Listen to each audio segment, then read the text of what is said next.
ka fikira maskaxdan xayawaan lama tiidin sigan dad baa diyaariyo listi aniga le maaha laakiin groupka maadaama rag badan ku jiraan oo dad ganacsata xildhibaano qaarkood meesha yimaado oo markaas inta xaaladda ama fiidiyoga cusub ee maalintaas la soo geliyay kadib lacag bay sii saartaan way sii iibiyaan. Assalaamu calaykum dhammaan ummadda Soomaaliyeed meel kastoo aad dunida ka joogtaan waqtiga idin tahayba wanaagsan.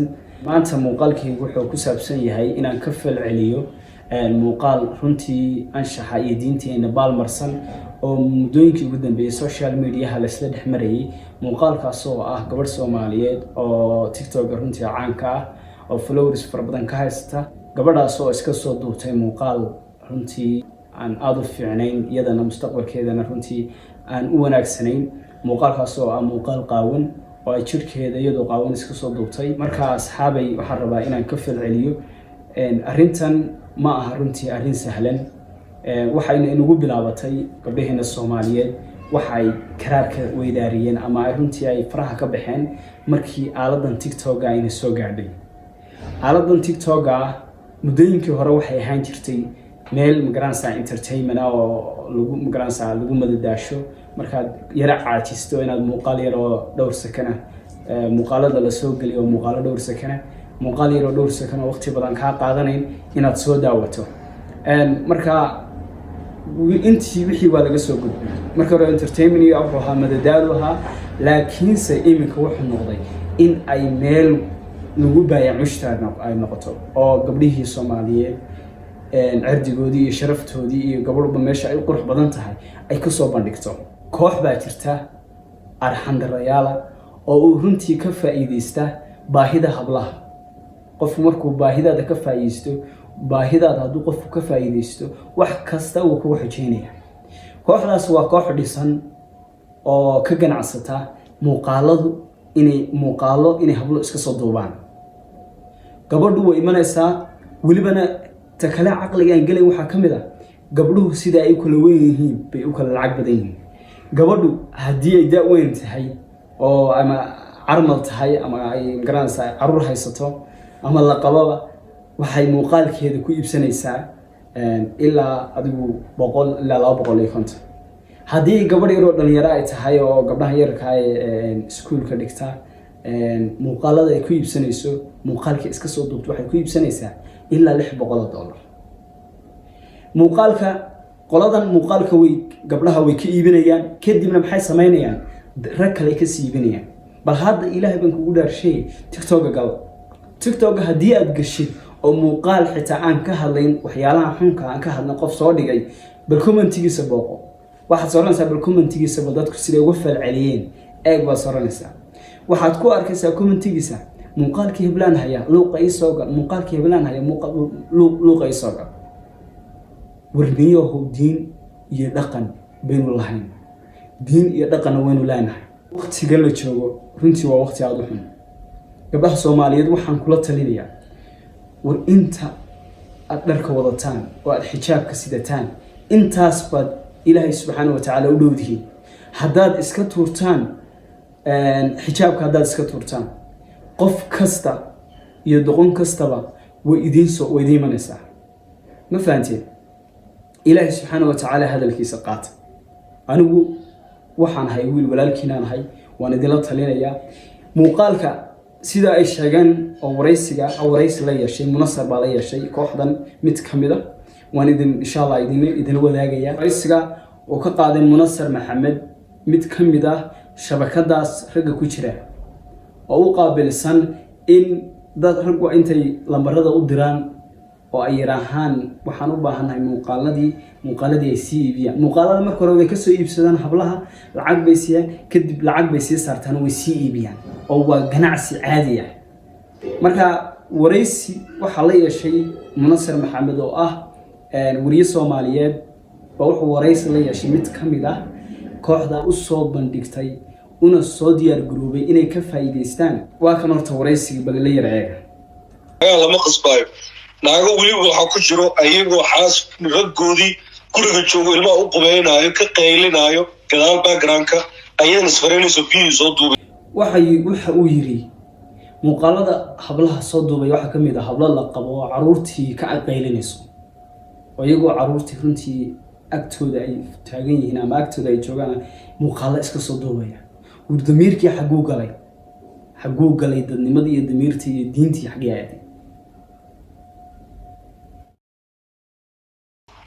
yaa ku kalifay waxaas suuq sidee ah waay suuqaas marka suuq jiro waayo oo lacag lagu kala qaato ila gabdhihi nolol bay u baahan dowladna dalka ma lahan marka groupyo ayuu ka samaysan yahay gabdhaha inay video soo duubo xataa qaarkood waxaa jiro ayagoo caruurtii agjifo oo cunugii soo toosaayo qaar aadaan ka agyeerayo marka arrinta noocaasi lama dhihi karo oo ogahay gabdhaha inaad ilaalinaysid sharafkooda laakiin gabadha ugu talagashay walaal ma aha video la qasbayo hal video ayaan arkay oo gabar la qasbayo.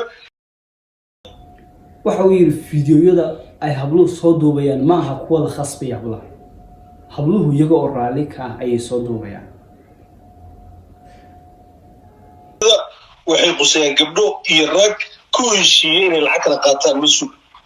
sidee lacag loo kala qaataa marka gabadha ogolaanaysa wejigaaga iyo cawradaada ayaan baraha bulshada ku faafinaa iyadoo reerka dhalatay caruur haysata sidee ugu qanacayaan bal ifaansiye aniga kaama gadaayo laakiin waxaa la rabaa mataqaanaa fiiri aniga waxba kala iibsanayo haddaad fiidiyo rabtid in laga iibiyo waa helaysaa gurubyo ayaa jira meesha laakiin waxaan kuu sheegaa waxay tarto colbo aniga meeshaas aan kaa soco video ma iibsada aniga gabar miskiina videogeedana ma iibsada sabab igu kalifaysana ma lahan maxaase kaga doonaa video inaa iibsada aniga numberkaaga maanta na soo gaaray ila listi baa jira maanta maalin walba ninkan waxa uu qabtaa liis ah ay soo gudbistaan rag waaweyn oo magaranaysa doonaya inay muuqaaladaas ay daawadaan lacag ku bixinaya.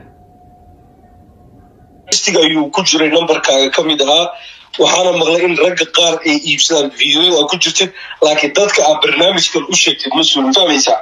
marka aniga sidaas bay horta qorshaygu ku bilowday inaan kuu sheego in arrintan ay jirto suuqana uu jiro mid qiimo sare leh iyo mid qiimo jaban marka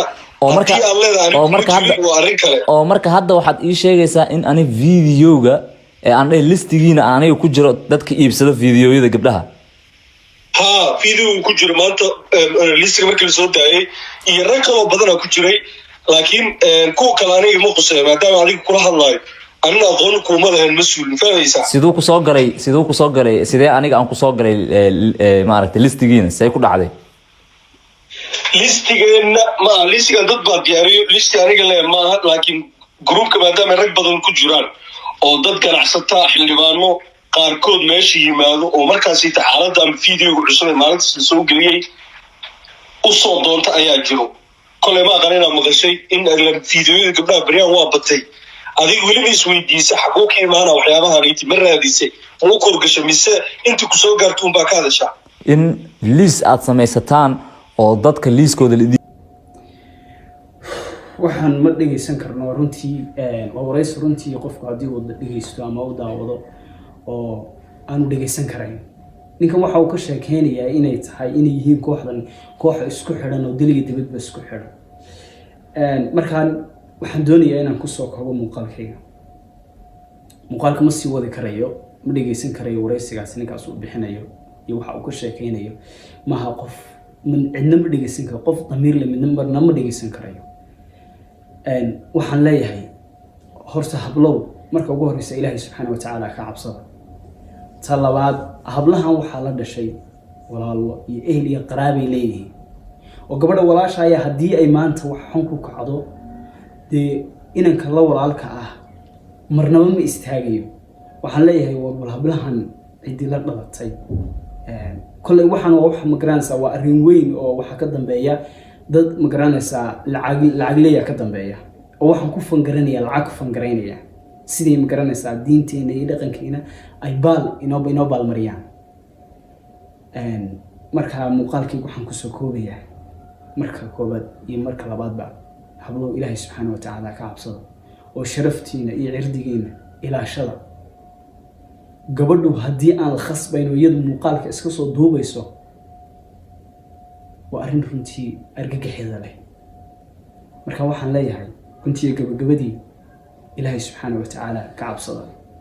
adduunyadan maalmo kooban baan joogaynaa maanta muuqaalkaagu qaawan haddii uu baxo oo aadna 200 ama 300 aad qaadato 200 300 waxba kuu tari mayso suuligaasaad kaga tegaysaa birina waad ka farmanaanaysaa ha dhowto qoomamo iyo ciil waxba kuu tari mayso kuwiin canabna waxaan leeyahay waxaad samayn kartid waad samaysay bal hadda tiktokada iminka haddaynu booqano gabadhaas waad la yaabaysaa mar quraan bay akhrinaysaa maryadii baa isruuxaysaa maryadu qaawan bay soo duubaysaayo mar hadallo delqaaf oo aad u qurux badnayn bay ka hadlaysaa gabadhaasna waxaan leeyahay ilaahay subxaana watacaala ka cabso ilaahay subxaana watacaala ka cabso fulowgan faraha badan iyo dadkan garanaysaa ku foolgareynaya iyo commentiga kaa bixinaya waxba kuu tari maayaan biritoola ilaahay baad hortegaysaa ilaahay keligii baad hortegaysaa waxba kuu tari maayaan haddaad dhimato qabrigaas lagu geeyo waxba kuu tari maayaan dadkani ma fahantiin marka